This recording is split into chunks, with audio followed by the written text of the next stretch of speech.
ನಮಸ್ಕಾರ ಪ್ರಿಯ ವೀಕ್ಷಕರೇ, ಮೂಡಲ ಧ್ವನಿ ಹಳ್ಳ ಪಬ್ಲಿಕ್ ಪವರ್ ಕನ್ನಡ ಯೂಟ್ಯೂಬ್ ಚಾನಲ್ಗೆ ಒಮ್ಮೆ ಸಬ್ಸ್ಕ್ರೈಬ್ ಮಾಡಿ, ಬೆಲ್ ಐಕಾನ್ ಪ್ರೆಸ್ ಮಾಡಿ, ಹೊಸ ವಿಡಿಯೋಗಳನ್ನು ನೋಡ್ತಾ ಇರಿ. ಶೇರ್ ಮಾಡಿ, ಲೈಕ್ ಮಾಡಿ, ಕಮೆಂಟ್ ಬಾಕ್ಸಲ್ಲಿ ಕಮೆಂಟ್ ಹಾಕಿ.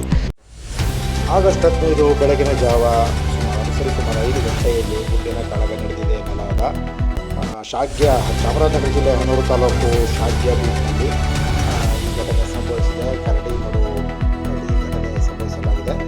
3 ಬೇಟೆಗಾರರ ಗುಂಡೇಟಿಗೆ ಬಲಿಯಾಗಿದ್ದಾರೆ ಎಂದು ಪ್ರತಿ ದೂರು ನಡೆಸಿದ್ದಾರೆ. ತಮ್ಮ ಆತ್ಮರಕ್ಷಣೆಗಾಗಿ ಅರಣ್ಯಪಾಲಕರು ಪ್ರತಿ ಗುಂಡದಲ್ಲಿ ಸಾವನ್ನಪ್ಪಿದ್ದಾರೆ ಎನ್ನಲಾಗಿದೆ.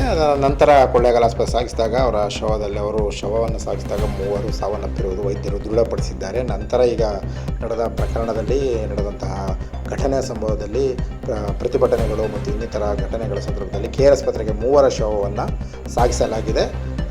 3 ಶವ ಪರೀಕ್ಷೆ ನಂತರ ಸಂಪೂರ್ಣ ದೃಢಪಡುತ್ತದೆ ಇದು ಗುಂಡೇಟಿನಿಂದ ಆಗಿರೋದ ಬೇರೆ ಘಟನೆ ಅಂತ ಮುಂದಕ್ಕೆ ತಿಳಿಯುತ್ತದೆ. ಪ್ರಕರಣ ದಾಖಲಾತಿಯಿಂದ ಅರಣ್ಯ ಇಲಾಖೆ ಕೂಡ ಮಾಧ್ಯಮಗಳಿಗೆ ಪ್ರಕಟಣೆಗಳನ್ನು ನೀಡಿದ್ದಾರೆ. ಈಗಾಗಲೇ ಕಳ್ಳೆ ಬೇಟೆಗಾರರು ಹಾಗೂ ಇವ್ರ ಮೇಲೆ ನಾವು ಇವ್ರನ್ನ ಬಹಳ ದಿನದಿಂದ ವಾಚ್ ಮಾಡ್ತಾ ಇದ್ವಿ ಅಂತ ಹೇಳಿದ್ದಾರೆ. ಒಂದು ಮಾಂಸ ಮಾರಾಟ ಮಾಡೋದಕ್ಕೆ ಎಲ್ಲ ಅಚ್ಚರಿಂದ ಅಲ್ಲಿ ಒಬ್ಬ ಮಹಿಮಾದಾಸ್ ಅನ್ನೊಬ್ಬ ಇನ್ನೊಬ್ಬ 4 ಒಂದೇ ಕುಟುಂಬದ 4 ಇವರು ಇತರಿಗೆ ಪ್ರಕರಣ ಮೂಲಕ ತಿಳಿಸಿದ್ದಾರೆ ಅಂತ ಹೇಳಲಾಗ್ತಿದೆ. ಅವರು ಬಹುಶಃ ಮೈಸೂರಿನ KR ಆಸ್ಪತ್ರೆ ನಾರಾಯಣದಲ್ಲಿ ಚಿಕಿತ್ಸೆ ಪಡಿತಾರೆ ಅಂತ ಹೇಳಲಾಗ್ತಿದೆ. ಹನೂರಿನಲ್ಲಿ ಪ್ರತಿಭಟನೆ ನಡೀತಿರುವ ಕುಟುಂಬದವರೆಲ್ಲ ವಿರುದ್ಧ ಅರಣ್ಯ ಪಾಲಕರ ವಿರುದ್ಧ ಪ್ರತಿ ದೂರನ್ನು ನೀಡಿದ್ದಾರೆ. ಈಗ ಆಲ್ರೆಡಿ ಅವ್ರ ಮೇಲೆ ಪ್ರಕರಣ ದಾಖಲು ಮಾಡಬೇಕು. ತಮ್ಮ ಕುಟುಂಬದವ್ರು 3 ಜನ ಕಾಡು ಹೋಗಿರೋದು ಹಸು ಉಳ್ಕೋದಕ್ಕೆ ಮಾತ್ರ ಹೊರತು ಅವರು ಬೇಟೆಗಾರಲ್ಲ ಅಂತ ಹೇಳಿ ಅರಣ್ಯ ಪಾಲಕರು ಉದ್ದೇಶಪೂರ್ವಕವಾಗಿ ಗುಂಡನ್ನು ದಾಳಿ ಮಾಡಿದ್ದಾರೆ ಅಂತ ಹೇಳಿದ್ದಾರೆ. ಹಾಗಾಗಿ ಈ ಪ್ರಕರಣ ಇದು ಪ್ರತಿಭಟನೆ ನಡೀತು ಸಂಜೆವರೆಗೂ. ಹಾಗಾಗಿ ನಂತರ ಪೊಲೀಸರು ಅವರ ಮನವೊಲಿಸಿ ಪ್ರಕರಣ ದಾಖಲು ಮಾಡಿಕೊಂಡಿದ್ದಾರೆ. ಮುಂದೆ ನೋಡೋಣ. ಸ್ಥಳಕ್ಕೆ ಜಿಲ್ಲಾ ಉಸ್ತುವಾರಿ ಸಚಿವರಾದ ಪುಟ್ಟರಂಗ ಶೆಟ್ಟಿ, ಹನೂರು ಕ್ಷೇತ್ರ ಶಾಸಕ MR ಮಂಜುನಾಥ್ ಮತ್ತು ಮಾಜಿ ಶಾಸಕ ನರೇಂದ್ರ ಸೇರಿದಂತೆ ಅರಣ್ಯ ಇಲಾಖೆ ಅಧಿಕಾರಿಗಳು ಮತ್ತು ಪೊಲೀಸ್ ಇಲಾಖೆ ಅಧಿಕಾರಿಗಳು ಸ್ಥಳಕ್ಕೆ ಭೇಟಿ ನೀಡಿದ್ದಾರೆ. ಅವರ ಪ್ರತಿಭಟನಾಕಾರನ ಸಮಾಧಾನ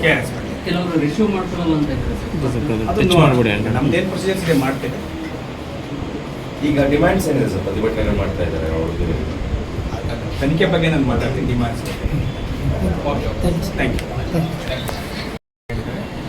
FIR ಪರ್ಟಿಕ್ಯುಲರ್ ಇಂಥ ಮೆನ್ಷನ್ ಆಗಿಲ್ಲ. ಅಧಿಕಾರಿಗಳು ಅರಣ್ಯ ಇಲಾಖೆ ಅಧಿಕಾರಿಗಳು ಬಾರ್ಡರ್ಗೂ ಇನ್ಸಿಡೆಂಟ್ ನಡೆದಿರೋ ಜಾಗಕ್ಕೆ ಎಷ್ಟು ದೂರ ಇದೆ? ಯಾವ ಫಾರೆಸ್ಟ್ ಬಾರ್ಡರ್ಗೂ ಮತ್ತೆ ಇನ್ಸಿಡೆಂಟ್ ನಡೆದಿರೋ ಅಂತ ಜಾಗ ಭಾಳ ಡೀಪ್ ಇಂಟೀರಿಯರ್ ಇದೆ. ಸುಮಾರು ಬಾಡಿ ಎಲ್ಲಿದೆ ಸರ್? PM ಆಯಿತು ಸರ್? ಅದು PM ಇನ್ನೂ ಆಗಿಲ್ಲ. ಏನಾಗಿದೆ, ಈ ಕೇಸು ದಾಖಲಾಗಲಿಕ್ಕೆ ಅವ್ರ ಕಂಪ್ಲೇಂಟ್ನ ಕೊಡಲಿಕ್ಕೆ ನಿಧಾನ ಆಗಿದೆ ಅಂತ. ಈಗ ಅದಾದಮೇಲೆ FIR ಆದಮೇಲೆ ಬಾಡಿ ಇನ್ಕ್ವೆಸ್ಟ್ ಅಂತ ಅಂದರೆ ರಿಲೇಟಿವ್ಸ್ ಪ್ರೆಸೆನ್ಸಲ್ಲಿ ಮಾಡಬೇಕಾಗ್ತದೆ. ಇನ್ಕ್ವೆಸ್ಟ್ ಮಾಡಲಿಕ್ಕೆ ರಿಲೇಟಿವ್ಸ್ನ ಕರ್ಕೊಂಡು ಅಧಿಕಾರಿಗಳು ಮೈಸೂರು ಹೋಗ್ತಾ ಇದ್ದಾರೆ. ಅದು ಬಾಡಿ ಇನ್ಕ್ವೆಸ್ಟ್ ಆದಮೇಲೆ ಪೋಸ್ಟ್ ಮಾರ್ಟಮ್ ಮಾಡಬೇಕು. ಇವತ್ತೇ ಆಗುತ್ತೆ ಈಗ ಸರ್.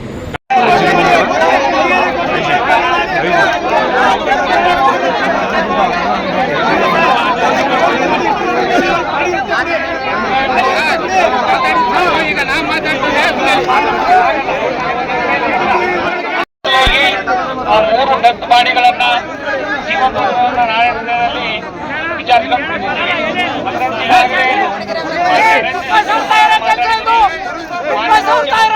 ಅರಣ್ಯಾಧಿಕಾರಿ ಒಬ್ಬರು ಇಲ್ಲ.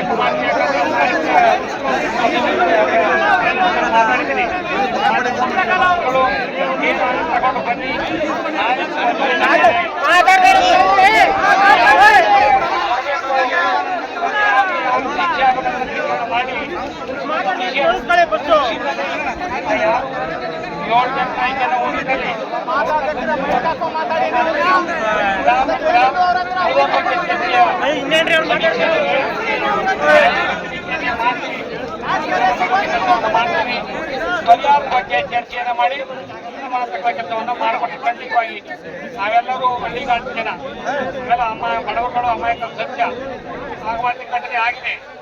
ಸೂಕ್ತ ಪರಿಹಾರ ಕಾನೂನು ದೃಷ್ಟಿಯಿಂದ ಮಾಡಬೇಕಾಗ್ತದೆ. ಅಧಿಕಾರಿ ಖಂಡಿತ ನಮ್ಮ ಸರ್ಕಾರ ಮಾಡುತ್ತೆ ಮತ್ತು ನಮ್ಮ ಮಾನ್ಯ ಮುಖ್ಯಮಂತ್ರಿಗಳು ಖಂಡಿತವಾಗಿ ನಿಮಗೆ ಸ್ಪಂದಿಸಿ ನೀವೇನು ಹೇಳಿದರೆ ಅದಕ್ಕೆ ಯಾವ ರೀತಿ ಕಾನೂನಿನ ಚೌಕಟ್ಟಿನಲ್ಲಿ ತಗೋಬೇಕು ನಾವು ಸಂಗತಿ ದಯಮಾಡಿ ಯಾರು ಯಾವ